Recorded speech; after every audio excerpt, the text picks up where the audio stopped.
marmalade making to be ultimately satisfying, you need to start by harvesting your own fruit. And for most Australians, that's not a problem, as they grow so easily here. Seville's are the best choice, being naturally quite bitter. So to counter the sweetness of these Valencia oranges, we're adding a grapefruit and a lemon to the recipe.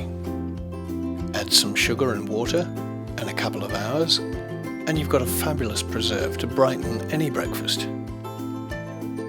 Now let's get going.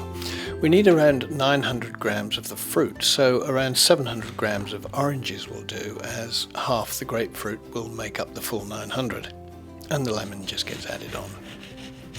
Next comes the juicing of all the fruits. This could be done by hand, but power juicers are great, especially if you have aching wrist joints. Don't worry if you miss a bit, nothing gets wasted in this recipe. Fill a large pan with 2.25 litres of water, and then add the juice to the pan as well. We're now going to salvage as much of the pith as possible, starting with whatever was left over in the juicer. The rest has to be scraped from the fruit shells.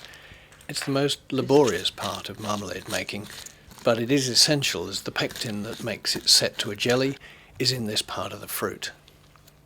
When it's all been collected in a muslin bag, tied up at the neck and suspended in the pan.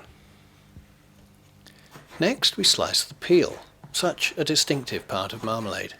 If you like it thick or thin, well, now is the time to decide.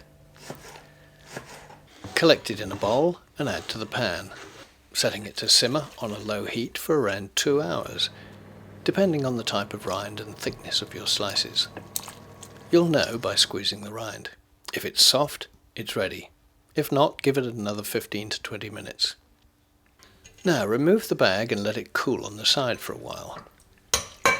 Then add 1.8 kilos of granulated sugar to the pan and stir it in until all the crystals are dissolved.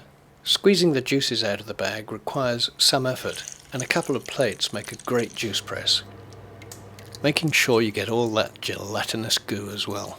Stir it all into the pan and set on high heat to a rolling boil for 15 minutes, stirring occasionally to avoid burning.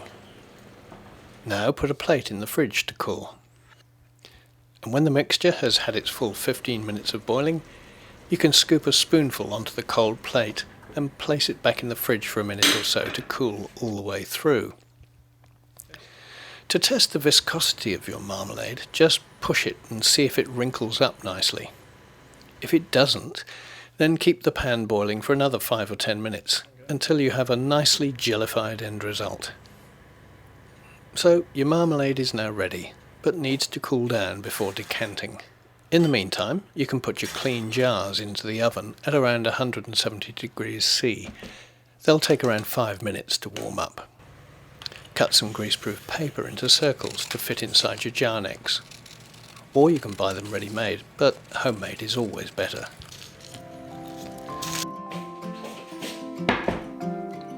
Ladle the still warm marmalade into the jars and lay the paper caps over. They're there to keep the surface moist and soft. And finally the jar tops to seal it. As the marmalade cools, so a vacuum is formed to keep it tight. Now your breakfasts will be all the more delightful, knowing that you've grown the fruits to make your own delicious marmalade.